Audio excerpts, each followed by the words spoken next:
Everybody, welcome back to the Innovative Agency. Sharon Toerek back again with you today, and looking forward to discussing a part of the work that many of you are always thinking about, but maybe from through a different lens, and that's really specifically um, not the funnel, because I'm not even sure any of you are talking funnels these days so much. The funnel's been flipped, the funnel's gone. I'm not sure. You're the marketers, I'm not the marketer. But I do know that a lot of the conversation that happens between agencies and their clients, at least initially, is about awareness. It's about getting people at the top of their experience or on the beginning of their consumer journey. Um, but then what happens? And so I'm really happy to have a conversation today with someone who's an expert and how to think about what should happen next or what does happen next. And so Shamir Duverseau is managing director of Smart Panda Labs, and they are a digital agency consultancy who, amongst other things, um, have sort of narrowed their focus and niche. And part of their focus now is really on what Shamir refers to as the post-click experience for consumers or customers. And so, Shamir, first of all, welcome. Thank you for being here. I appreciate it.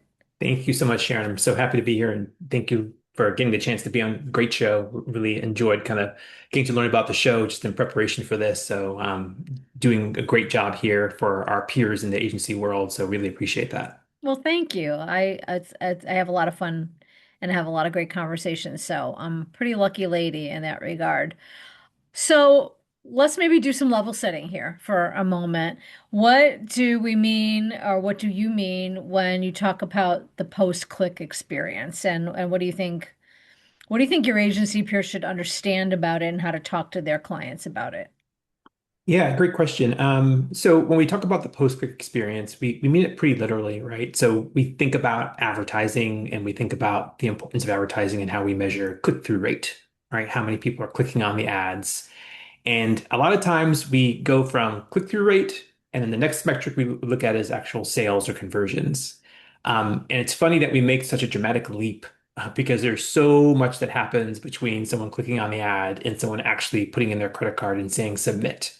So Hmm. when we talk about that post-click experience, we're talking about everything that happens in that space and really even beyond the actual hitting submission with the credit card. So everything that happens after that initial get with the ad. And the reason that really matters to us and really has resonated with us over the years is because as we started our agency, when we originally started it back 15, 16 years ago, we were full service. We did everything. And most agencies start full service because you just want to get money in the door, so you are willing Right, to do anything. And I'll right. go pick up your dry cleaning. I'll, wash your car. Like, what do you need me to do, right? Yeah, As well, long some agencies never really walk away from that, no. unfortunately. It's hard to give up. It is, it is. But what we kind of learned over the years was number one, like we didn't have joy in doing all those different services. Like there were some that we enjoyed more than others, some that frankly we were just better at than others. And I think that's kind of the case with most any agency, especially kind of maybe a smaller or medium-sized agency. Maybe if you're a huge kind of like Accenture size, you have huge disciplines built out in multiple areas. But otherwise, I think a lot of agencies, it's hard to be really good at everything that you're doing.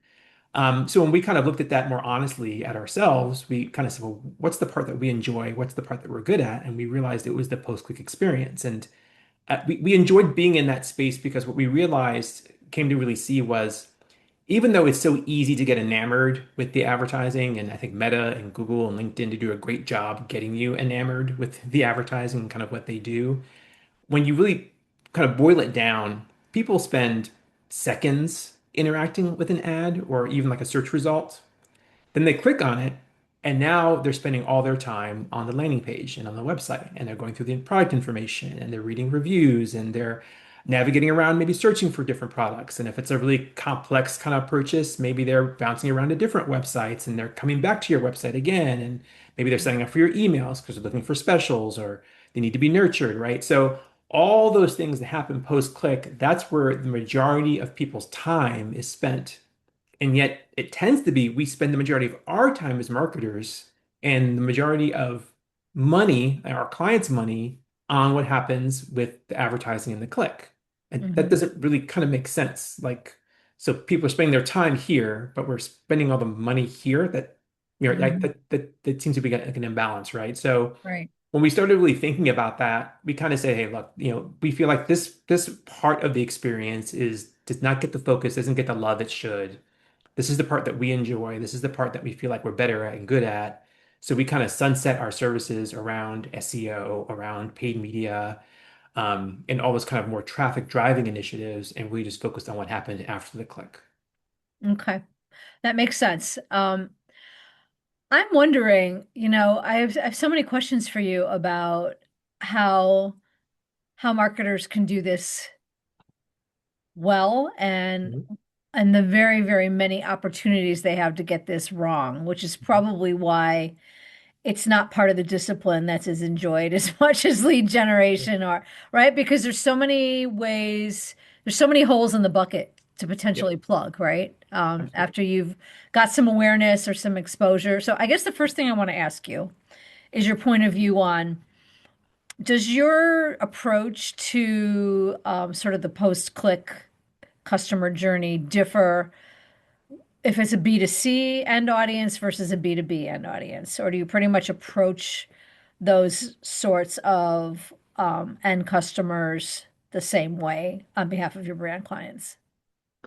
It's a really interesting question. So I think there are a lot of things in principle that are the same, and I think there's a lot of things in principle that are different, right? And for our agency, most of the work that we have done and do is B2C. We've done some B2B, but Mm-hmm. we most of the work we do is B2C, and frankly, again, it's because it's the stuff we enjoy more.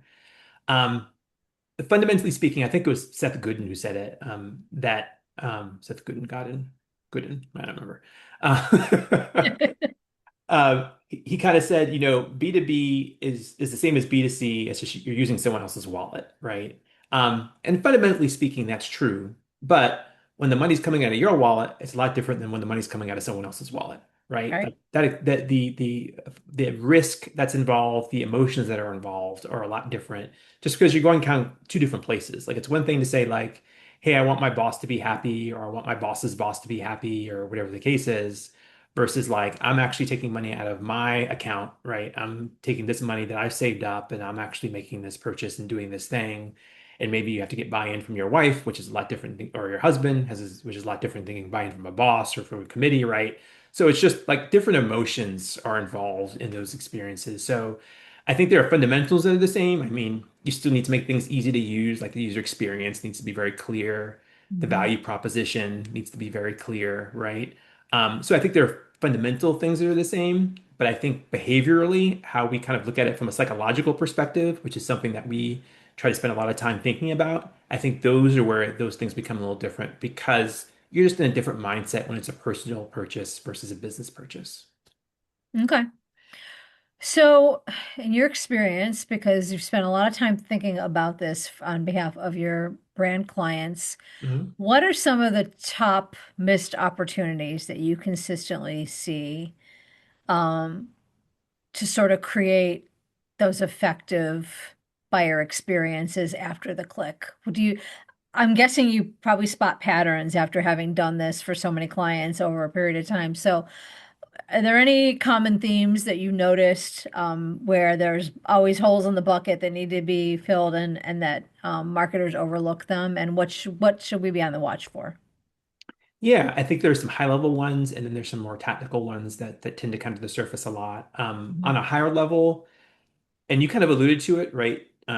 We've talked for many, many years about the funnel. And like we just internally, we try not to use that word funnel. Like we tend to I use the know. word, but Yeah, it's very old school. yeah, Then we need a new word, but I agree. Yeah, yeah. Well, we just use the word experience, right? Because I mean, there's an experience that's taking place, and that experience results hopefully in, a connection with that customer, right? So right. when we, but that mindset, that switch in mindset is a big deal because we tend to, not just as marketers or as agency people, but just as human beings, we tend to organize things very linearly, even though things are rarely linear, right? So it's easy for us to process and think, okay, someone clicks on the ad and they go to this page. They read about the product, they add that product to their cart, they then go to checkout, they fill out their information, they need a credit card. Like that's what happens. And every single time that's what happens, thousands and thousands of times. And it's just like, well, that's what never happens. Like Hmm. anyone who's ever watched any, recordings of sessions knows that people bounce all over God's creation before they actually, end up making a purchase. Never mind, Right, leaving the website and coming back and all kinds of things, right? So right. that's a fundamental understanding because we tend to think of something as being linear, and because that's the case, we tend to design it as if it's going to be linear, and someone's going to see one, then two, then three, then four, then five. But because that's the case, um, we don't necessarily design for the reality of the customer. We design for the fantasy. So making things easy to find, making it easy to navigate, making it easy to get back to where a person was before and to kind of find their way around and navigate around the online store, so to speak, is something a lot of times we don't think about in the experiences that we help design for our clients. So that's probably kind of the big one, and that's a bit of a mentality shift. Um, So do you mean we're kind of optimizing for the journey we want them to take, not the one they're actually taking?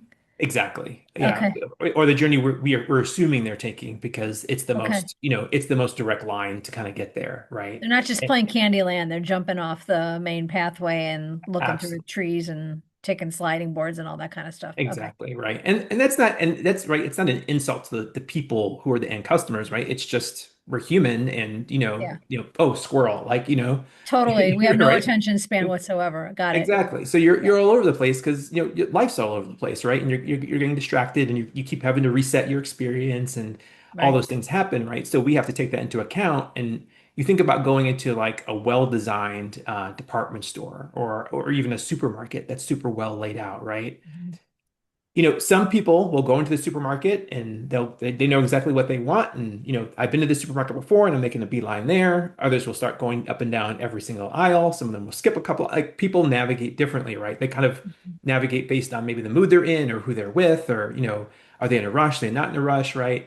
But when those aisles are very clearly labeled, when there's structure to the store, right? When it's well lit, when there's good signage, good end caps, right? It becomes easy to kind of find what you're looking for. It's like, I don't know where you are, but if you've ever been to a Costco, it's Oh, like, yes. yeah, it's like the most frustrating. Religiously. Yeah, but it's like the most frustrating experience in the world because things constantly shift. And like it was here last week, but now it's over there. And I know they do this on purpose. But then you Yeah. have that one item that's like it should be here with all these other things. But no, they took that one thing and they put it all the way over here where it has no business being, right? And it's just like this is just frustrating. Like I'm trying to find something, right? And but that's what we end up doing with people on websites, right? We don't necessarily think about the fact that people are going to bounce around and how do we bring some structure to this to create an experience that's ultimately positive and helps people move through that. So I think that's probably the first thing we see is that mentality or that mind shift that needs to take place. Got Um, it. and then from a more tactical standpoint, it's about really helping people to connect the dots. So something as simple as if you have an ad that says 10% off, when you buy this pair of shoes today, and I click on the ad, what I should then see after I click on the ad and I go to that page, whatever page I'm landing on is 10% off this pair of shoes. Hmm. Like connect the dots for me and let me know that's where I am to validate, okay, I'm in the right place. Okay, that's the message I saw. Okay, great. Now, and now I know how to move forward, right? What often happens is we do those ads to get that traffic and then we just drop them on the homepage and there's no mention of what we talked about or on a product page with no mention of what we talked about. And Hmm. that creates a degree of uncertainty on the part of people. And, behavioral scientists will tell you humans hate uncertainty. Uncertainty is paralyzing to people. Right. So those little tactical elements that oftentimes we take for granted those things can have huge impacts on that post-click experience. So something as simple as making sure that whatever headline we're using in the ad, we're using the headline on the landing page. Whatever image we're using in the ad, we're using that image on the landing page. We're Hmm. carrying through that thought, we're eliminating that uncertainty. We're seeing people see it's relevant, they see it's something they can trust, they continue to move forward with that experience and kind of figure out their way moving forward. So we see kind of the broader kind of mindset is what we kind of see a lot of times where we take people for granted and we think people just kind of figure out where to go and what to do. And then the more tactical things where we're just not connecting the dots for people the way that we can in a very easy way. Okay. You used the word that actually popped into my head as you were walking through these scenarios, which is the word trust. Mhm. And I'm really curious to get some of your perspective on how you build trust during this consideration journey, because we're talking about the part of the journey where the consumer knows about you, right? The buyer Mhm. knows about you, they know your brand, they're doing a little bit of investigating, Yeah. but it's way before they're ready to buy. Maybe Yep. not super way before, depending on the size of the purchase, but it's early on in their sort of due diligence, if you will, to use a Mhm. lawyer term. What are the things that you see during this stage of the journey that brands do that you gave one or two examples, but um, this seems like a primary time for trust building opportunity to me because there's lots of ways to lose trust or to lose their focus or their interest because they've got lots of other options they can pursue. So, what successes have you seen, or what like real big misses do you see in campaigns that sort of they break the trust or they don't build it in the right with the right patterns or with the right speed along the buyer's journey? Yeah. Man, it's such a deep topic that can go in so many And I probably directions. asked you 15 questions in one there. No, So, no, no, whatever part of no. it you want to answer. No, no, no, not at all. So to answer kind of the kind of the short answer, right, is companies build trust. Probably some of the most common ways are like on the B2B side, kind of the logos, right? So kind of saying, hey, here are these other brands that we've worked with or that are our customers or our clients or those kinds of things. On the B2C side, I think a lot of that trust is built with social proof. Having customer reviews, having X number of people have looked at this product or X number of people have bought this product in the last day or the last week or things like that, right? So kind of creating those again psychological associations tends to build trust because again we don't like uncertainty. So when you kind of tell us that other people have done it, then it feels more comfortable for us to do it. Like, oh, okay, well if others have done it, then yeah, this must be cool. And that's really about as far as the human brain goes. Like we don't need much more than that to kind of start to feel comfortable. So um, on a bigger level, one of the big challenges, as I'm sure you know, and you've probably even talked about on the pod, is marketing, historically has a hard time kind of like justifying its existence, right? Of tying everything that needs to happen back to how this drives revenue and profitability for the organization. And especially that comes when it comes to like things like brand marketing or demand generation or those kinds of elements of marketing. Mhm. But one of the ways that those things play such a key and important role is when it comes to building trust. Because brand matters. Brand awareness matters when it comes to trust. Brand integrity matters when it comes to trust. Even now we hear the name of certain brands and we automatically have an emotional reaction to that brand that, may be good or bad, but we have an emotional reaction, right? And it may lead to trust. Um, I think about a brand like, I don't know, Chick-fil-A. And, I have an emotional reaction to that, not necessarily because I like Chick-fil-A's food, which I do, I like other Mhm. places' food too, but the brand experience at Chick-fil-A is so strong for me that the minute I hear it, I'm like, oh yeah, they have their stuff together. Like, yeah, I enjoy going to Chick-fil-A. Like they have it together, Mhm. right? And that automatically builds trust so that even if I'm on the other side of the country and I see a Chick-fil-A, like there's built-in trust there, right? It's a smooth and easy thing for me to slide into because their brand means something to me from a trust perspective. And I think even though it may be harder to quantify, I think there are so many elements that play a role in trust on a higher level, like brand, that end up getting underestimated. And then how you execute that brand on when it comes to design and creative and the experience that you're creating. So I think about shopping online or just even researching. You probably get a lot of cold emails from, everyone and their mother about all kinds of services and Oh, things. yes. And every once in a while, you might find one that kind of intrigues you, and it's just like, oh yeah, okay, this happened to be something I've been thinking about, or a service I need, or something. and you'll click on it and or maybe you'll search the website it's coming from, and immediately, just by the layout and design of the website, you get an impression. And if it comes off as being kind of like a bit mom and pop, a big kind of janky, a bit kind of like cluttered together, it doesn't look very clean, very professional, and kind of well laid out and thoughtful and branded. Those two things create very different perceptions for you of the company and whether or not this is trustworthy. Like, do I feel like this is like some guy living in his mom's garage who's running this company? And do I really want to give that guy my credit card? Hmm. Or do I feel like, wow, this is a professional place and I envision them in a nice office building and like, yeah, I have no problem giving these guys my credit card, right? So again, all those things kind of play that factor, that experience that gets created and how that experience manifests itself in things like design, and then ultimately in those more tactical elements like social proof and reviews and so forth, all play a role in building and maintaining that trust. And then the unique thing about the post-click experience is once someone does buy that first time, what that actual purchase experience is like, what happens after the actual purchase in terms of like shipping and delivery and how that comes through. Those Hmm. things can continue to build trust in such a way that now you can start thinking about customer retention because now if you can maintain that trust, well, now you have it built in, so it's easier to go back. Now you're Chick-fil-A. Now when I think, oh, I'm kind of hungry again, like, okay, let me go to Chick-fil-A. Like I can trust them. Like they give a good experience. I'm solid, I'm good, right? And now all of a sudden that initial ad dollar that was spent, it just extended significantly further, right? And that ratio between customer acquisition and lifetime value, like you're really seeing that ratio grow in a positive direction because of that trust you built. So I Right. kind of go off on all different directions just because so many things, so many factors end up contributing to trust. And if you do it right, it can have such long-term benefits for the brand. So Yeah. I feel like now would be a good time to ask you to drop in your Capital One story because I enjoyed that post on your blog um about using your card at a restaurant and what happened after that. yeah, that was a great experience. So I pretty recently got a Capital One. Like I'd seen their commercials and as probably all of us are or whatever. And it was like, but then finally someone kind of told me, oh yeah, we have a Capital One card and we liked it.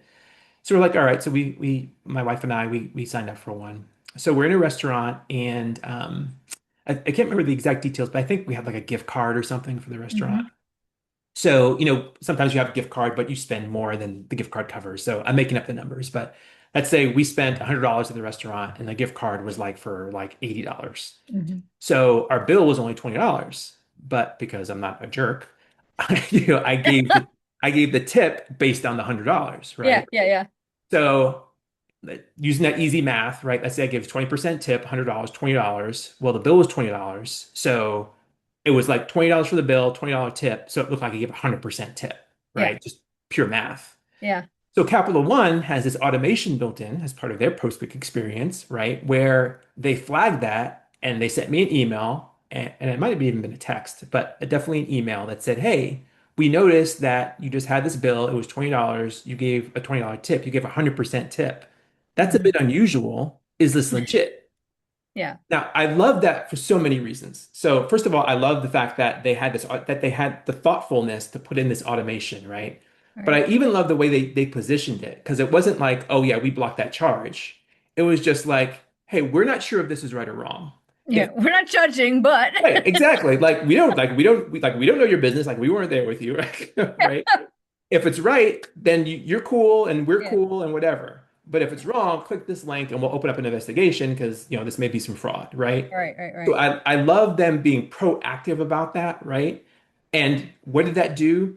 That so endeared me to Capital One. Like my Mhm. perception of them went up like 20 notches from that experience, right? So now not only am I further enjoying Capital One, making sure I'm using it, but now when someone is talking to me about, credit card or whatever, I'm like, Capital One's a great card, right? Hmm. They just got free advertising for me, right?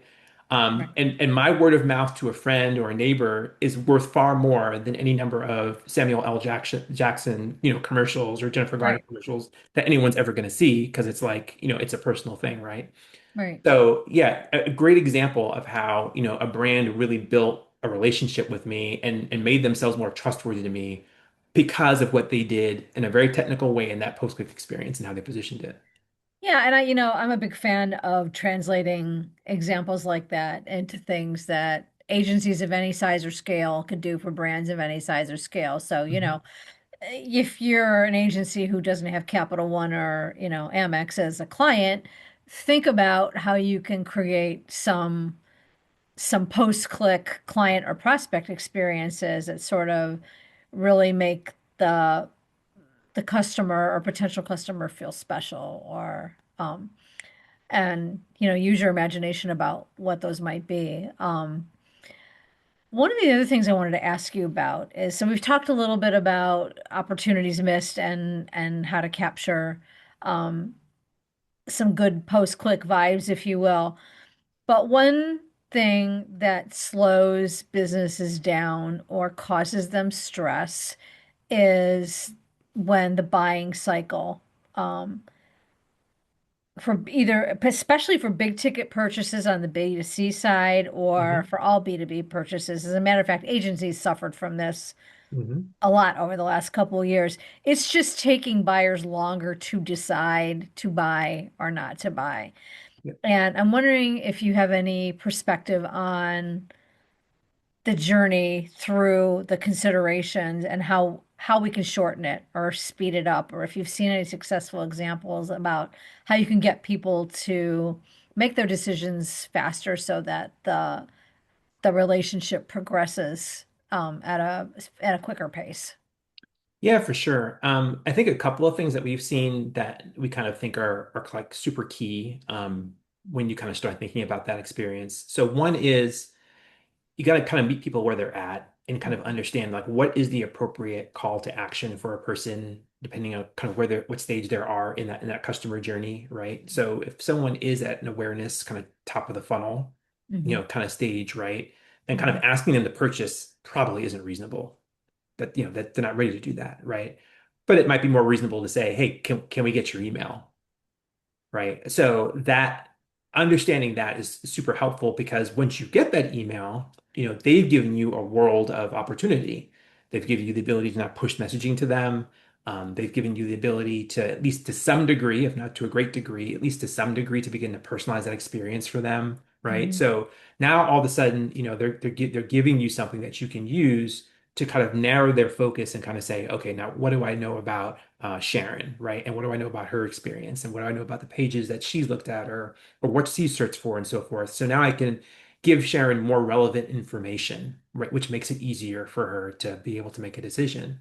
Hmm. So I think that's like super critical to just understanding kind of where they are and kind of saying what's the appropriate call to action. Maybe the right time now isn't to get again, the purchase, but getting that email address or getting that phone number for SMS messaging can be super critical and super powerful in terms of kind of driving that experience. So I think that's a big part of it. And then kind of building off of that, as we kind of alluded to, right? It's then around personalization and how we begin to surface the most relevant information based on what people are telling us. So whether you're asking people certain questions that kind of build out a preference center, or you're again kind of seeing where they're navigating to in terms of what pages or products they're visiting. Every time that happens, you're kind of leveraging that information and pushing that back to them and echoing that, right? And the most basic example of that's probably a cart abandoned email. Hmm. Someone comes, they put something in their cart. They told you they're interested in this product. They put it in their cart, right? Right. And then you push it back to them and say, "Hey, I see that you forgot this thing," right? And of course, we know that those things are highly effective, but certainly they're more nuanced, more varied ways to be able to do that, to be able to still do that both on the website and via SMS or email communications, and begin to kind of build that experience. The other big thing that we find to do is to create a feedback loop around customer experience research and the experience that you're delivering. So just instead of kind of doing that kind of thought of like, okay, we're going to do a big research study this year, or we haven't done research in a couple of years. So now we're going to do this huge research study and we're going to send out this thing and it's going to be 100 questions and we're going to get all this great research. And that's important, that has its place. Right. We would argue you should also have some mechanism of just saying, we're just going to ask 3 questions or 5 questions, and we're going to run this all the time on the website, or we're going to run it post-purchase, or in different places of the experience. We're going to email out a quick three question survey on a consistent basis. And having that consistent feedback begins to give you a sense of what are people interested in, what are their roadblocks? Perhaps, you might have a tab or something on the site that where people can give feedback, right? Get that feedback, use that information to alter the experience a bit, and then run some A/B tests or some other types of experiments where you can begin to say, oh, yep, that moved the needle. Like we seem to have addressed this need, or "Well, that didn't quite hit it the way that we thought. Let's try something new." Mhm. Which then generates more feedback, right? So now you've got this constant feedback loop where you're listening to people and then you're using that to enhance the experience. Whereas oftentimes websites can be very set it and forget it. Email campaigns and triggered emails and so forth can be very set it to forget it. Like we built this thing and now it's just going to run and it's going to go. And it's just like, well, your customers are people are in a constant state of flux. The market is in a constant state of flux. Your competitors are in a constant state of flux. They're coming in, they're going out, they're having different priorities and so forth. So if your experience and your marketing is just static, well, that doesn't really match up. Like these things are all shifting, but you're just staying the same. All But right. does it make sense? Like you have to understand how they're shifting, and then you have to kind of adjust and shift with it, right? So you can kind of keep pace with where the customer is. So Yeah. those are the things that we see that kind of have a positive impact on that business cycle and help often to shorten it because you're, again, trying to meet customers where they're at by having a constant flow of information that you're then using to iterate that experience. Right. And I'm just going to volunteer, admitting complete ignorance about your particular discipline, Mhm. that one trust building and trust breaking opportunity. I love surveys. I love using them as intelligence gathering tools. I love using them as relationship building tools. The one thing that annoys me as a consumer, and I'm Mhm. sure we've all had this experience, is these deceptive emails that say, we want to ask you a couple questions, and then they'll put a little 1 to 10 scale. Just click the button. And then it freaking takes me to a page where they want to ask me 25 questions, Yep. and my trust is just Mhm. destroyed in the moment because I don't want to deal with your 25 questions. Yep. So, just a tip to those of you who like to use from a consumer to you marketers. Tell them it's going to be 3 questions and only make it 3 questions. If you want to ask 20 more questions, then bust it up into multiple surveys or something. I don't know what the answer is, but I mean, that's an example to me of a post-click opportunity to either endear yourself to a potential buyer or an existing customer or to piss them off so that they don't want to take your survey at all, right? Absolutely. Yeah. Absolutely. Yeah. 100%. So Yep. there's your free advice today, advertising agency from the lawyer in the crowd. How do you see opportunities if you were looking through your crystal ball, let's say Mhm. over the next 24 months? Do you feel like AI is going to present you and your clients opportunities to actually improve the post-click experience, or um, uh, do you feel like it's going to take longer than that before we actually see a positive impact being made? Well, that's an interesting one. I think I think there's definitely opportunities today and in the immediate future to do it. I think it just depends where in the process and the experience you're injecting AI into it and how you're Mhm. getting to use it. And Because it's consumers don't trust it, right? I mean, the no. science is pretty clear that so Yeah. far that they know it's AI, they don't trust it. Yeah, exactly. Yeah. And it's frustrating and it's annoying, right? I was in a conversation yesterday where the guy was railing against chatbots. He was just like, his vitriol for like chatbots like came Yeah. through. And I've been there too. And it's just like I'm talking like this isn't answering my question. I need a human being to answer my question, right? Right. And I'm sure the math says use the chatbot because I'm sure like 80% of the time it answers the person's question and it's fantastic. It's just the other 20% of people you're pissing off. And Mhm. anyway, I digress. So It's okay. I do it all the time. I think it's still going to take a little bit of time to figure out how to leverage AI from a customer facing perspective. Mhm. But like in referencing like research and iteration, I think that's a place where AI can speed up that cycle on the back end, right? So using AI to analyze the research that's coming in, right, in near real time, Mhm. using AI to create hypotheses about what can be done with that, here, what are recommendations of things that we should look at changing based on this information and based on this research that's coming in, right? That can happen a lot faster. So Mhm. you can move through this kind of, this flywheel a lot faster of kind of build, measure, learn, right? That lean methodology that can happen a lot faster by being having that engine powered by AI on the back end without necessarily having to use AI in some customer facing way where it is making the decision about what the web page looks like, or it's making the decision about what's in the email, or having the chatbot conversation. And it's not to say that those things don't work or can't work or they're not successful, because a lot of them are. But I think there's still a lot to be figured out there, especially to do it at scale. And it just depends on your brand and other kind of legal considerations, right? But I think on the back end, it can speed things up a lot to help you deliver what the human is still delivering on the front end. And at least in our perspective, that's the way we think about using AI. Yeah.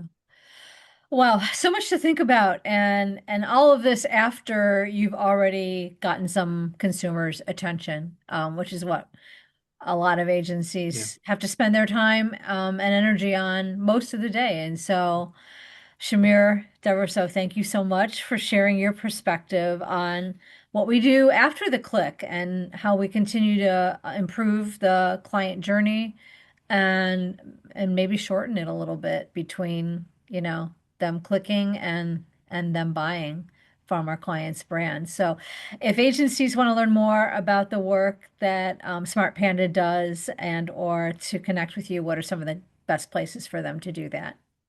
Yeah, please connect with me on LinkedIn or on Instagram. I will fathom to guess I am the only Shamir Duverseau on there, so I will not be very hard to find. So yeah, Yeah. please connect. Love talking to our agency partners, and one of the great things that we didn't mention about us focusing on post-click is it gives us a great opportunity to partner with agencies who focus on pre-click, right? Because Mhm. we're not really overlapping. We're just helping them do what they do better, right? So Yeah. it's also a great place to talk about partnerships. So please do connect.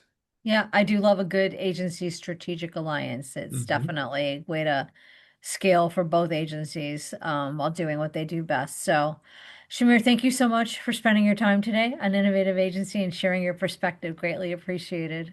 Thank you so much for having me. It's my pleasure. And thanks the rest of you for joining us, and we will see you the next time around. Until then, everybody stay well.